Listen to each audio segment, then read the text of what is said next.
ZNV Kesako, c'est du pickleball. On va tout vous dire sur le pickleball. Moi, c'est Gilles. Bienvenue sur la chaîne Pickleball Valencin. Générique.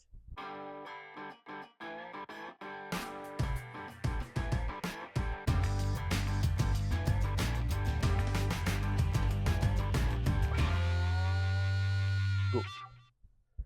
ZNV, zone de non-volée.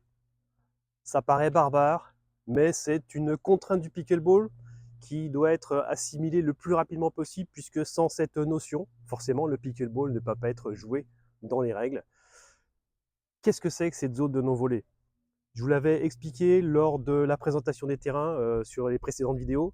La zone de non-volée, c'est cette petite zone qui est ici, devant le filet, qui mesure 2,13 m. Pourquoi elle existe? Simplement pour éviter un trop gros avantage du joueur qui est proche du filet et qui aurait la possibilité de claquer une volée. Et forcément, au niveau du jeu, ça n'a plus aucun sens. Pour équilibrer les forces, on se retrouve du coup à avoir cette contrainte de ne pas pouvoir faire de volée dans cette zone et de ne pouvoir en faire que sur l'autre partie.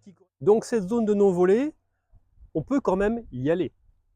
On a une contrainte, mais elle n'est pas absolue. On peut rentrer dans cette zone où un rebond aura eu lieu et permettre de continuer le jeu. Mais attention, vite, ressortir de cette zone, puisque l'adversaire en face, vous voyant dans cette zone, peut vous viser et malheureusement, vous ne pourrez rien faire puisque c'est une zone de non-volée, donc la balle, forcément, elle doit rebondir. Autre possibilité où il faut faire très attention lorsqu'on fait une volée, à l'extérieur de la zone de non-volée, surtout ne pas terminer son déplacement dans la zone de non-volée. Pour le coup, ça reviendra à avoir fait une volée dans la zone de non-volée. Donc soyez vigilants quand vous avancez très vite pour récupérer une balle à la volée. Essayez de bien vous arrêter à la zone ou éventuellement vous dégager sur une zone de côté de chaque terrain si vous êtes au bord. Parce qu'au milieu, forcément, il faut avoir des jambes de 4 mètres de long. Mais en tout cas, vigilance sur cette situation où effectivement, quand vous faites une volée sur cet endroit, bien pensez à vous arrêter pour continuer l'échange.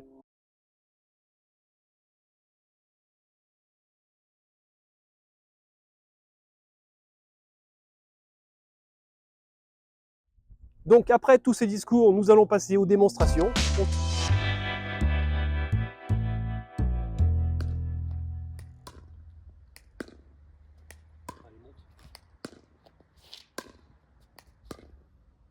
Première situation, vous avez pu voir qu'effectivement, j'ai fait une volée, mais je suis resté dans la zone bleue, donc à l'extérieur de la zone de non-volée.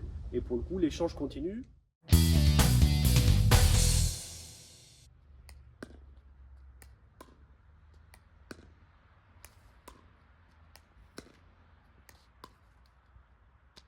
Deuxième situation, je suis rentré dans la zone de non-volée, mais seulement après le rebond, et je suis vite ressorti au cas où je recevrais une balle en hauteur qui du coup m'obligerait à faire une volée en étant resté dans la zone de non-volée.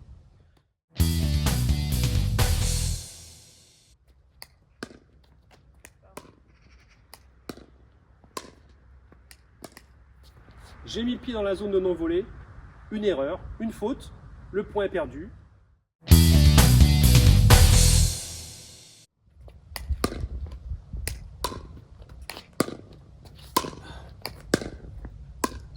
Voilà, exemple classique d'une volée réalisée en dehors de la zone de non-volée, mais mon mouvement du corps a fait que j'ai terminé dans cette zone de non-volée.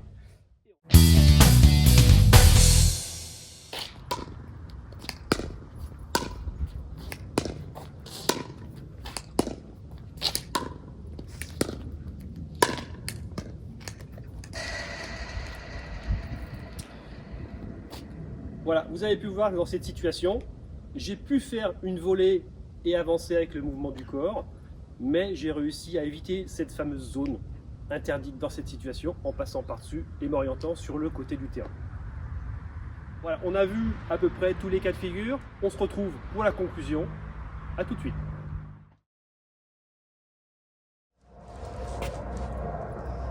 Donc voilà, on se retrouve pour la conclusion. Nous avons vu tous les cas de figure qui peuvent se présenter à l'approche de la zone de non-volée, comment l'appréhender, comment anticiper une situation en essayant d'éviter cette zone. J'espère que cette démonstration vous aura donné encore plus envie de jouer au pickleball. En tout cas, nous, ça nous fait plaisir de vous présenter notre sport. Je tenais à remercier Pauline qui m'a servi de sparring et on se retrouve très bientôt sur la chaîne Pickleball Valentin. Abonnez-vous, abonnez-vous, abonnez-vous. Salut les amis.